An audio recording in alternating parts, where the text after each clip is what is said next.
तो यहाँ से हम एक नया चैप्टर स्टार्ट कर रहे हैं, ज्योमेट्री, जो कि बहुत ज़्यादा इम्पोर्टेंट है मैथ्स के, एडवांस मैथ्स के पर्सपेक्टिव से। तो हम सबसे पहले स्टार्ट करते हैं लाइन से। तो सबसे पहले क्या बात करते हैं हम, एक स्ट्रेट लाइन। ठीक है, तो ये एक स्ट्रेट लाइन है। एक कर्व्ड लाइन कैसे होगी, जो कर्व्ड है उसमें कर्व्स होंगे इस तरीके से, कर्व्ड लाइंस। ठीक है, एक लाइन सेगमेंट क्या होता है कि हमें क्या है, फिक्स है कि ये ए पॉइंट से बी पॉइंट तक जा रहा है, तो इस लाइन को क्या कहेंगे, लाइन सेगमेंट, जो कि फिक्स हो। ठीक है, इसी तरीके रे क्या होती है कि रे क्या, एक पॉइंट तो फिक्स होता है और वो बाकी आगे चलता जाता है, तो इसको हम कहते हैं रे। ये फिक्स पॉइंट है। ठीक है, अब पैरेलल लाइंस के बारे में बात करें तो पैरेलल लाइंस, पैरेलल, तो पैरेलल को हिंदी में समानांतर भी कहते हैं। क्या कहते हैं इसको हिंदी में, समानांतर। देखो पैरेलल का मतलब क्या है कि जब दो लाइन के बीच का गैप कम नहीं होता। ये डिस्टेंस यहाँ पर भी सेम है, यहाँ पर भी सेम है, किसी भी पॉइंट पर आप देखोगे तो इनका डिस्टेंस सेम है, तो इसको हम क्या कहते हैं, पैरेलल लाइंस। ठीक है, अब हम बात करते हैं ट्रांसवर्स लाइन की। ट्रांसवर्स, जैसे कि मान लो कि कोई एक दो पैरेलल लाइन है, तो ये कोई एक ऐसे लाइन इसमें आ जाती है, तो ये जो लाइन है ये तो पैरेलल नहीं है, तो इसको क्या कहते हैं हम, ट्रांसवर्स, ट्रांसवर्स लाइन। ठीक है, और इंटरसेक्टिंग लाइंस के बारे में बात करते हैं। इंटरसेक्टिंग की लाइन क्या है कि जब दो लाइन आपस में कट कट जाए। ठीक है, तो ये क्या है, ए पॉइंट मान लो, यहाँ पर क्या है, इंटरसेक्ट मतलब जहाँ पे कट कर रही हैं आपस में एक दूसरे को, इंटरसेक्टिंग लाइन होती हैं। और परपेंडिकुलर क्या लाइन होंगी, परपेंडिकुलर लाइन वो है, परपेंडिकुलर का मतलब होता है 90 डिग्री। कहने का मतलब ऐसी लाइन जो आपस में 90 इंटरसेक्ट तो करे लेकिन 90 डिग्री का एंगल बनाए। तो ये जो एंगल है 90 डिग्री, यहाँ पर कुछ भी थीटा एंगल हो सकता है। ठीक है, तो परपेंडिकुलर में क्या होता है, 90 डिग्री पे कट करती है। और जो कनकरेंट लाइन है, कनकरेंट लाइंस का भी हम समझ लेते हैं कि कनकरेंट लाइन क्या होती है, कि मान लो कुछ बहुत सारी लाइन आपस में एक पॉइंट पे कट कर रही हैं, तो जो लाइंस एक पॉइंट पे कट करती हैं, जैसे कि मान लो इसको L1 लाइन मान लो, इसको L2, इसको L3 और L4, तो ये L1, L2, L3, L4 lines क्या है, कॉन्करेंट है, मतलब एक पॉइंट पे कट कर रही हैं। कोप्लेनर लाइंस के बारे में बात कर लेते हैं। कोप्लेनर लाइन क्या होती है, जो कि एक ही प्लेन में होती है। मान लो कि ये प्लेन एक, ठीक है, इस टाइप से मान लो आप कुछ, तो ये मान लो एक लाइन है, ये लाइन है, या फिर ये लाइन है, ये क्या है, कोप्लेनर, मतलब एक ही प्लेन में है ये। ठीक है, तो ये हो गया है। अब इसके बाद हम बात कर लेते हैं एंगल्स की, कि एंगल क्या होते हैं। ठीक है, तो मैं 3 टाइप के एंगल्स के बारे में बताता हूँ। तो यहाँ पर जो एंगल है ये क्या है, ये 90 डिग्री यहाँ पर होगा, कुछ ये 90 डिग्री का एंगल होगा ये। ठीक है, तो जो एंगल 90 डिग्री से कम होता है तो उसको हम कहते हैं एक्यूट एंगल। ठीक है, और जो एंगल 90 डिग्री होता है, ठीक है, वो तो मतलब राइट एंगल कहते हैं इसको। ठीक है, इसको कहेंगे राइट एंगल। और जो 90 डिग्री से ज़्यादा होगा, जो थीटा है वो 90 डिग्री से ज़्यादा होगा, तो हम इसे क्या कहेंगे, ऑब्ट्यूज एंगल। ठीक है, एक रिफ्लेक्स एंगल भी होता है। मान लो कोई एक एंगल है, ये मान लो थीटा है, तो ये वाला जो एंगल होगा ये, ठीक है, इसको हम क्या कहेंगे, रिफ्लेक्स एंगल। तो सिंपल सी बात है, पूरा का पूरा जो गोल होता है, ये पूरा जो होता है 360 होता है, तो अगर ये थीटा है तो बाकी बचा कितना होगा, 360 माइनस थीटा। ठीक है, तो इसको हम क्या कहते हैं, रिफ्लेक्स एंगल। और अब हम बात करते हैं कॉम्प्लीमेंट्री एंगल की। कॉम्प्लीमेंट्री एंगल ऐसे एंगल होते हैं, मान लो जिनका सम, जो सम ऑफ एंगल होता है वो होता है 90 डिग्री। मान लो आपने एंगल x लिया और एंगल y लिया, अगर ये दोनों कॉम्प्लीमेंट्री हैं, अगर ये दोनों कॉम्प्लीमेंट्री हैं, यानी कि दोनों एक दूसरे को कॉम्प्लीमेंट कर रहे हैं, इसका मतलब पक्का x प्लस वाई कितना होगा, 90 डिग्री। इसी तरीके से क्या होता है, सप्लीमेंट्री एंगल्स होते हैं। सप्लीमेंट्री, उसमें बस इतना ही डिफरेंस है कि जो सम होगा वो क्या होगा, 180 डिग्री होगा। तो जैसे कि एंगल x प्लस वाई क्या हो जाएगा यहाँ पर, 180 डिग्री। तो हम क्या कह सकते हैं, x और y वो क्या है, सप्लीमेंट्री है। ठीक है, अब हम एंगल्स में ही लीनियर पेयर के बारे में समझते हैं। लीनियर पेयर क्या होता है कि मान लो ये लाइन है और यहाँ पर कुछ एंगल थीटा है, और तो ये वाला एंगल क्या होगा 180 माइनस थीटा। ठीक है, तो ये जो एंगल है, मान लो इसको एंगल 1 मान लेते हैं, इसको एंगल 2 मान लेते हैं, तो एंगल 1 एंड एंगल 2 आर क्या है, लीनियर पेयर्स हैं। ठीक है, तो इन एंगल्स को लीनियर पेयर कहते हैं। मतलब कोई भी एक ऐसी लाइन होगी, यहाँ पे कुछ एक्स एंगल दे रखा होगा वाई, तो एक्स एंड वाई आर क्या है, लीनियर पेयर, इसको लीनियर पेयर लिख देते हैं। एडजेसेंट एंगल क्या होते हैं, जैसा कि नाम से ही पता चल रहा है, एडजेसेंट एंगल क्या होंगे, जो साथ साथ होंगे। इनमें क्या होता है कि लाइन कॉमन होती है, जैसे कि मान लो कोई ये है, ये वाला एंगल है एक्स वाई, तो ये जो लाइन है ये वाली कॉमन है ना, ये वाली लाइन, तो एक्स और वाई क्या है, एडजेसेंट एंगल है। मान लो कि ये कुछ स्क्वायर दे रखा है, ये एंगल 1 मान लो, एंगल 2, एंगल 3, तो ये साइड इसमें मान लो एंगल 1 और 2 में क्या है, कॉमन है, तो एंगल 1 और एंगल 2 क्या है, एडजेसेंट एंगल है। इसी तरीके से इसको थोड़ा छोटा कर लेते हैं, वर्टिकली अपोजिट एंगल्स के बारे में समझते हैं।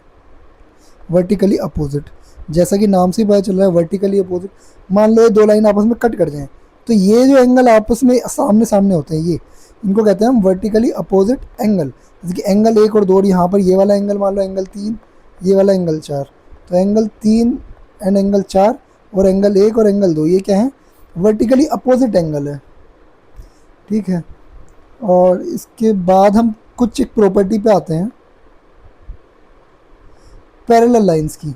ठीक है, ये जो सिंबल है ये वाला, ये पैरेलल के लिए हम यूज़ करते हैं, पैरेलल लाइंस।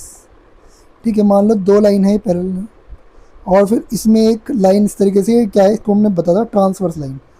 ऐसे एक लाइन जाती है, मान लो ये ए बी सी लाइन है, ये सी डी लाइन है, तो इनके सारे एंगल्स का नाम दे देते हैं। जैसे कि ये मान लेते हैं एंगल 1 है, एंगल 2 है, एंगल 3 है, एंगल 4 है, इसको मान लेते हैं एंगल 5, एंगल 6, इस एंगल को एंगल 7, एंगल 8। तो इसकी कुछ प्रॉपर्टी होती है, जैसे कि अब मैं ज़रा कलर चेंज कर लेता हूँ, कि जो एंगल 1 है और जो एंगल 5 है ये क्या होगा, बराबर होगा। जैसे कि लाइन से दिख रहा है, ये एंगल 1 एंगल 5 बराबर होगा, एंगल 2 एंगल 6 बराबर होंगे, इसी तरीके से एंगल 3 एंगल 7 के बराबर होंगे, और जो एंगल 4 है वह एंगल 8 के बराबर होगा। ठीक है, तो इसको क्या कहते हैं, इस तरीके के एंगल को कहते हैं हम कॉरेस्पॉन्डिंग एंगल्स। तो कॉरेस्पॉन्डिंग एंगल बराबर होते हैं, तो इस तरीके से आप इसको याद कर सकते हो कि कॉरेस्पॉन्डिंग है, आपको दिखने से ही पता चल रहा होगा। और फिर अभी क्या हमने जो वर्टिकली अपोजिट एंगल पढ़ा था, vertically opposite, actually vertically opposite angle की भी एक प्रॉपर्टी होती है कि वो क्या होते हैं, इक्वल होते हैं। जैसे कि एंगल 1 और एंगल 4 ये आप देख रहे होंगे, ये वाला और ये वाला एंगल 1 और एंगल 4 क्या होंगे, बराबर होंगे। इस तरीके से एंगल 3 और एंगल 2 भी वर्टिकली अपोजिट एंगल है, ये भी बराबर होंगे।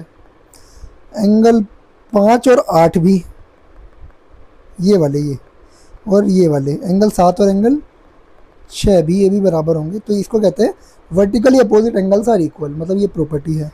ठीक है, और फिर उसके बाद बारे में बात करते हैं हम interior, alternate interior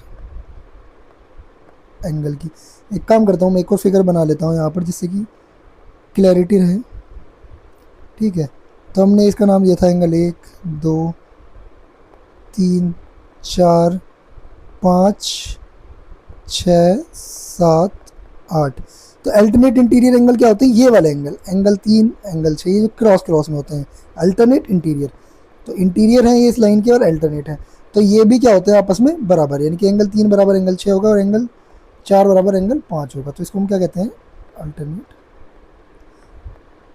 interior angle. ठीक है, इसी के साथ एक और प्रॉपर्टी है कि जो अपोजिट इंटीरियर एंगल होते हैं, जैसे कि एंगल, इसमें कलर चेंज कर लेते हैं, जैसे कि एंगल 4 और एंगल 6, इन दोनों का सम ऑफ जो अपोजिट इंटीरियर एंगल है, opposite interior angle is equal to 180 degree होता है। तो अपोजिट इंटीरियर क्या होंगे, देखो जैसे कि नाम से पता चल रहा है, इंटीरियर यानी कि अंदर, और अपोजिट यानी कि 4 और 6, यानी कि एंगल 4 प्लस एंगल 6 कितना हो जाएगा, 180 डिग्री, और एंगल 3 और 5 कितना हो जाएगा, ये भी मिलाकर 180 डिग्री। ठीक है, इतनी चीज़ आपको समझ में आनी चाहिए इस लाइंस के कॉन्सेप्ट के अंदर। ठीक है, तो मैं एक बार यहाँ पर ही आपको नोट करवा देता हूँ इसको, कि क्या है कि इक्वल कौन कौन से एंगल होंगे, इक्वल जो एंगल होंगे आपस में वो वर्टिकली अपोजिट वाले एंगल इक्वल होंगे। दूसरा कॉरस्पॉन्डिंग एंगल। तीसरा अल्टरनेट इंटीरियर। ये 3 टाइप के एंगल क्या होंगे, इक्वल होंगे। और जो हमने कुछ एक पढ़ा है कि क्या पढ़ा अभी हमने कि जो अपोजिट इंटीरियर एंगल होते हैं इसका सम क्या होता है 180 डिग्री बस, यानी कि सप्लीमेंट्री एंगल्स होते हैं बस ये। ठीक है, तो ये आपको इतनी चीज़ें समझनी है। वैसे तो मैं मेंसुरेशन 2D वाले चैप्टर में ट्राइंगल्स के बारे में बता चुका हूँ, लेकिन एक बारी फिर बता देता हूँ यहाँ पर कि ट्राइंगल कई टाइप के होते हैं। तो हम देख लेते हैं कि सबसे पहले हम बात करते हैं इक्विलेटरल ट्राइंगल की। इक्विलेटरल ट्राइंगल एक ऐसा ट्राइंगल होता है इसकी सारी साइड बराबर होती हैं, तो इसी वजह से इसके सारे एंगल भी क्या होते हैं, बराबर होते हैं, और सबका मीज़र क्या होता है 60 डिग्री होता है।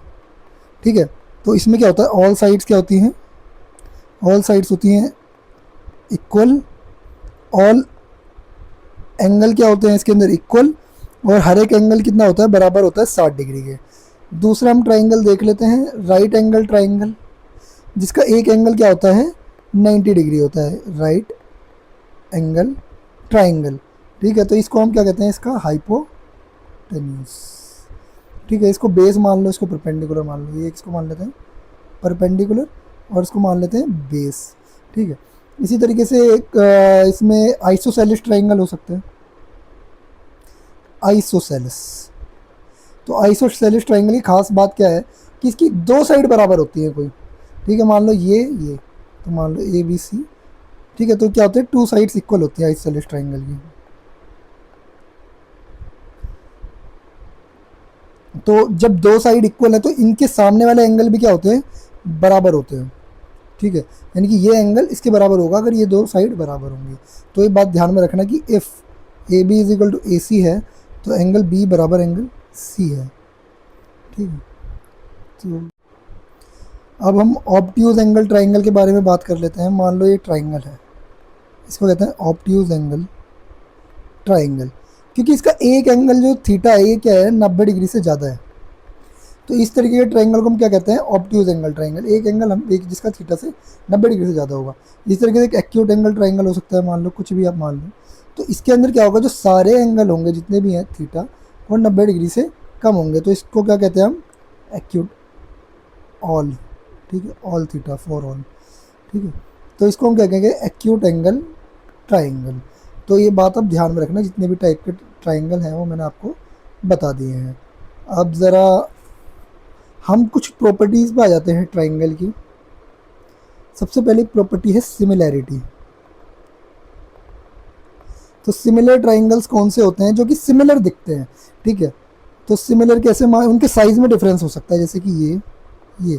तो सिमिलर ट्राइंगल के अंदर खास बात क्या होती है कि इसके अगर एक ट्राइंगल जैसे कि मान लो ABC है और ये PQR है, तो सिमिलर ट्राइंगल कब होंगे, जब all angles of similar triangle are equal. मतलब ये प्रॉपर्टी होती है कि जो सिमिलर एंगल होते हैं उनके सारे के सारे एंगल बराबर होते हैं, कि कॉरस्पॉन्डिंग एंगल बराबर होते हैं। जैसे कि मान लो अगर ये सिमिलर है, मान लो अगर मैं ये कह रहा हूँ कि ट्राइंगल ABC सिमिलर है ट्राइंगल PQR की, ये साइन है सिमिलैरिटी का, ये वाला। ठीक है, तो यानी कि इसमें हम कहेंगे कि इसका जो कॉरस्पॉन्डिंग एंगल है, एंगल A बराबर क्या हो जाएगा एंगल P, एंगल B बराबर क्या हो जाएगा एंगल Q के, और एंगल C एंगल R के। ठीक है, तो ये जो सिमिलर ट्राइंगल है उसके अंदर ये प्रॉपर्टी होती है, या फिर ये प्रॉपर्टी होने पर हम क्या कहते हैं, ट्राइंगल सिमिलर है। और जब सिमिलर होते हैं 2 ट्राइंगल तो उनकी कॉरस्पॉन्डिंग साइड का रेशो बराबर होता है, जैसे कि AB अपॉन में PQ, AB PQ, BC QR और AC PR। वो उसमें भी आप यहाँ से भी देख सकते हो कि मैंने क्या लिया है, AB ये वाली साइड तो PQ, BC QR और AC PR। ठीक है, ये साइड का रेशो क्या होता है, बराबर होता है। और इसी के साथ इसके अंदर जो इनकी जो मीडियन का रेशो होता है, मतलब सारी की सारी जो है मीडियन 1 मीडियन 2 मतलब दूसरे ट्राइंगल का जो है, या फिर उनका परपेंडिकुलर बाइसेक्टर किसी एंगल का, वो सब जो है, या फिर एल्टीट्यूड परपेंडिकुलर जो भी है, ये सारे के सारे क्या होते हैं, बराबर होते हैं। और उसके साथ एक और प्रॉपर्टी होती है कि जो ट्राइंगल का एरिया होता है, जो एरिया ऑफ ट्राइंगल होता है ए बी सी, जैसे कि मान लो ए बी सी है, और जो एरिया है ट्राइंगल पी क्यू आर का, वो क्या होते हैं, वो किसके बराबर होता है, ए बी अपॉन में पी क्यू का स्क्वायर कर लो, या फिर बाकी सब रेसो भी बराबर ही है, B C by Q R का स्क्वायर, या फिर ए सी अपॉन में पी आर का स्क्वायर। ठीक है, तो ये जो ट्राइंगल का रेसो होता है वो उनके स्क्वायर साइड के रेसो के स्क्वायर के बराबर होते हैं। ठीक है, तो ये जो प्रॉपर्टी है सिमिलैरिटी, ये बहुत इंपॉर्टेंट प्रॉपर्टी है, इसको आप याद रखना। ठीक है, सेकंड चीज़ आती है कॉन्ग्रुएंसी, मतलब दो ट्राइंगल तब कब कॉन्ग्रुएंट होते हैं, इसका साइन होता है ये कॉन्ग्रुएंसी का। मान लो मैं दो ट्राइंगल बनाऊँ, दो कॉन्ग्रुएंट ट्राइंगल होते हैं जो बिल्कुल सेम होते हैं, सिमिलर ही होते हैं, मतलब सिमिलर नहीं, बिल्कुल जो सेम ही होते हैं। मतलब मैं अगर एक ट्राइंगल को दूसरे ट्राइंगल पे उठा के रखूँ तो ये बिल्कुल आपस में ढक लेंगे, इनके आपस में सारे एंगल बराबर होते हैं कॉरस्पॉन्डिंग, और इनकी साइड भी क्या होती हैं, जैसे कि ये वाली साइड इस वाली साइड के बराबर है, ये वाली इसके बराबर, साइड इसके बराबर। तो triangle A B C congruent होगा ट्राइंगल पी क्यू आर के। तो इसके अंदर कुछ कंडीशंस होती हैं, तो कंडीशन को अगर हम देख ले कि अगर इसको कहते हैं S S S, condition number 1, condition of congruency की जो कंडीशन है, एस एस एस मतलब जब तीनों साइड दोनों ट्राइंगल की बराबर हो, मतलब कॉरस्पॉन्डिंग, तीनों corresponding side, corresponding side, corresponding का मतलब जैसे ए बी ले रहे हैं तो पी क्यू, जैसे कि इससे देखते हैं कॉरस्पॉन्डिंग, ए बी है तो पी क्यू, तो ये कॉरस्पॉन्डिंग हो गया। कॉरस्पॉन्डिंग साइड क्या होती है, कॉरस्पॉन्डिंग साइड्स आर इक्वल, तो हम क्या कहते हैं इसमें एस एस एस से, कॉन्ग्रुएंसी कंडीशन क्या है, एस एस एस। दूसरी कंडीशन क्या होती है, एस ए एस, मतलब कि हमें क्या दे रखा है कि साइड और जो दूसरी साइड है और उसके बीच का जो एंगल है, मतलब दो साइड है और उसके बीच का एंगल, वो अगर हमें दे रखा है कि बराबर है तो हम क्या कहते हैं, कॉन्ग्रुएंट। तो sides and angle between them are equal, तो ये कॉरस्पॉन्डिंग साइड का है, कोई दो साइड और उनके बीच का एंगल, तो ये हो गया साइड एंगल, साइड कहते हैं हम इसको। तीसरी चीज़ हम कहते हैं एंगल साइड एंगल, मतलब कि अगर जैसे कि मान लो कोई साइड है, मान दो angle sides, side between two angles are equal, तब हम कहते हैं कि एंगल साइड एंगल इसके अंदर लगा हुआ है। ठीक है, और फोर्थ चीज़ है कि राइट एंगल ट्राइंगल के अंदर यूज़ होता है कि मान लो कोई दो ट्राइंगल है, ये मान लेते हैं एक ट्राइंगल, दूसरा ये A B C P Q R. ठीक है, तो इसमें होती है आर एच एस की कंडीशन, मतलब राइट एंगल, हाइपोटेन्यूज और एक साइड।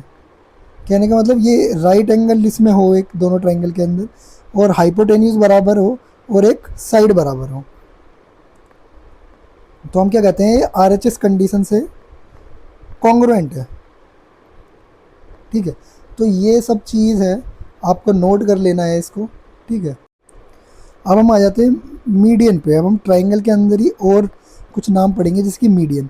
मीडियन क्या होता है, मान लो एक ट्राइंगल में ले लूँ, यहाँ पे कुछ ए बी सी ट्राइंगल है, तो जो मिड पॉइंट होता है इसका, मतलब ये जो बी सी है, ऐसा पॉइंट जो कि इसको बराबर बराबर भागों में बांट दे, यानी कि ये वाला पार्ट जो है, मान लो ये, इसको डी नाम दे देते हैं, तो बी डी बराबर डी सी, तो ये क्या है, इसको मिड पॉइंट कहेंगे, और जो ये लाइन इसको जोड़ेगी थर्ड वर्टेक्स से, इसको हम क्या कहेंगे, मीडियन। तो ए डी क्या हो जाएगी, ए डी इज मीडियन। इसी तरीके से यहाँ पर भी एक मीडियन बन सकती है अगर ये बराबर है वाले पॉइंट, तो इसको मान लेते हैं ई, और एक को लाइन होगी एफ। तो ये मीडियन क्या होती है, एक पॉइंट पर इंटरसेक्ट करती हैं। ठीक है, तो हमने क्या बोला, ए डी और यहाँ पे क्या हो जाएगा बी, और जो सी एफ है वो सारी सारी क्या है, तीनों मीडियन है इस ट्राइंगल की, और जिस पॉइंट पर ये इंटरसेक्ट करती हैं, इस पॉइंट को हम क्या कहते हैं, सेंट्रोइड कहते हैं। ठीक है, तो ये जो सेंट्रोइड होता है ना, ये क्या करता है, मीडियन को 2/1 की रेशो में बांट देता है। कहने का मतलब अगर ये ओ पॉइंट है, इसको मान लेते हैं ओ है, तो हम क्या मान लेते हैं, सेंट्रोइड ओ है, तो ये 2/1 की रेशो में बांट देगा। कहने का मतलब बी ओ अपॉन में ओ ई, या फिर तो इसमें मान सकते हैं ए ओ अपॉन में ओ डी, मतलब ये वाला पार्ट, फिर ये वाला पार्ट, और फिर सी ओ, अपॉन में ओ एफ। तो ये कितना है, हमेशा क्या होता है 2/1 रेशो होता है, मतलब ये 2 होता है। अगर मतलब इसको 3 पूरे को 3 माने तो ये 2 पार्ट होगा और इसका 1 पार्ट होगा। तो इसको क्या कहते हैं हम, मीडियन कहा जाता है। इस सेंट्रोइड को हम प्लेनर फिगर के लिए अंदर सेंटर ऑफ ग्रेविटी भी कहा जाता है, जो कि यूनिफॉर्म फिगर होती है। बस आपको याद रखना है कि सेंट्रोइड है, ठीक है। अब हम बात करते हैं एल्टीट्यूड की, कि एल्टीट्यूड क्या होता है ट्राइंगल का। एल्टीट्यूड कुछ नहीं होता, बस हाइट ही होती है ट्राइंगल की। कि मान लो कोई ट्राइंगल, मान लो आपको ये वाला ट्राइंगल दे दिया मैंने, तो इसके जो ऊपर पॉइंट से जो हमें लाइन खींचूंगा, मान लो ए बी सी है, तो ये इसको डी मान लेते हैं, यहाँ पे कट रहा है।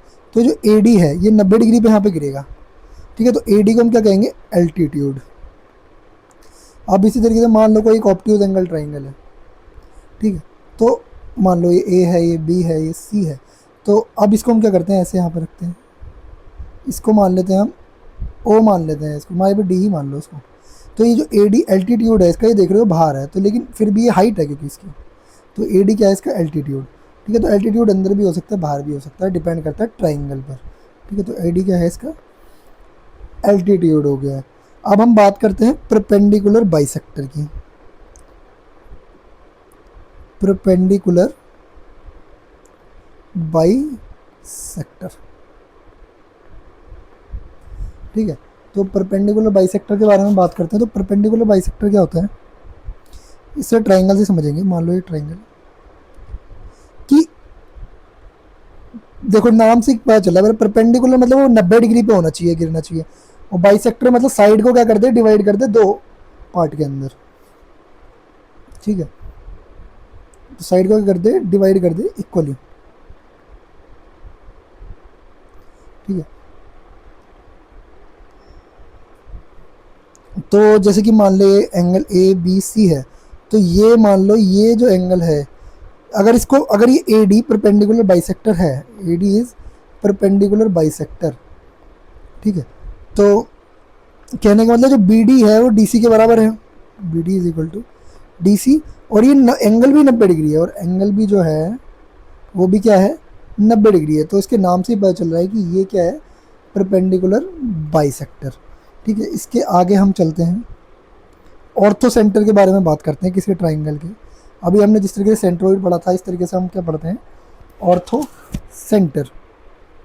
ऑर्थो सेंटर पढ़ने से पहले हम एंगल बाइसेक्टर के बारे में बात कर लेते हैं। यहाँ पर एंगल बाइसेक्टर, तो एंगल बाइसेक्टर क्या होता है कि मान लो कोई एक एंगल दिया हुआ है, ठीक है। कोई ट्राइंगल, मान लो ट्राइंगल दिया हुआ है ए बी सी। तो ये जो लाइन है, मान लो ये बी, ये मान लो डी पे कट कर रहा है इसको। तो ये जो एंगल इसको बराबर पार्ट में बांट रहा है, ठीक है। तो यानी कि एंगल ए बी डी, जो ये वाला एंगल है, इसको एंगल 1 मान लेते हैं, इसको एंगल 2। तो एंगल 1 बराबर एंगल 2, या फिर angle A B D is equal to angle D B C. तो इसको क्या कहते हैं हम, परपेंडिकुलर वो एंगल बाइसेक्टर, सॉरी। तो ये आप ध्यान रखना है इसको, एंगल बाइसेक्टर क्या होता है। ऑर्थो सेंटर क्या होता है कि मान लो एक ट्राइंगल है, ये हमने मान लो कोई ट्राइंगल ले लिया ए बी सी, ठीक है। तो ऑर्थो सेंटर एक ऐसा सेंटर होता है जहाँ पर इसके एल्टीट्यूड कट करते हैं। मान लो ये हमने यहाँ से एक लाइन खींची 90 डिग्री, फिर यहाँ से भी हमने एक लाइन खींची 90 डिग्री, और फिर यहाँ से हमने एक लाइन खींची, ये भी 90 डिग्री पर ही कर रहा है। तो हम मान लेते हैं इसको डी ई एफ। तो ये जो पॉइंट है इसको ओ मान लेते हैं। जो ओ है क्या है, इसका ऑर्थो सेंटर है। तो यहाँ पर हम ओ क्या है, ऑर्थो सेंटर। ऑर्थो सेंटर क्या है कि point of intersection of altitudes, ये है ऑर्थो सेंटर। इस तरीके से मीडियन हमने जब पढ़ा था, मीडियन क्या होता है, वो मीडियन नहीं, सेंट्रोइड। सेंट्रोइड क्या होता है, इंटरसेक्शन ऑफ मीडियंस। जहाँ पर मीडियन कट कर रही थी वो, उसको क्या कहते हैं हम, सेंट्रोइड, ठीक है। तो अब हम बात करते हैं इन सेंटर के बारे में। तो इन सेंटर क्या होता है, मान लो एक ट्राइंगल है, तो इन सेंटर क्या होता है कि intersection point of angle bisectors. ठीक है, तो intersection point of angle bisector होता है आपका इन सेंटर। तो जैसे कि मान लो यहाँ पर मैंने एक एंगल ले लिया है ये और ये, तो ए बी सी, मान लो ये परपेंडिकुलर बाइसेक्टर है इसके तीन, ये वाला एंगल बराबर है इसके, ये वाला एंगल इसके और ये वाला एंगल इसके। तो जो ये पॉइंट होगा, मान लो इसको आई लिख देते हैं हम, तो इसको क्या कहेंगे हम, इन सेंटर इसका। ठीक है, तो ये हो गया है इन सेंटर।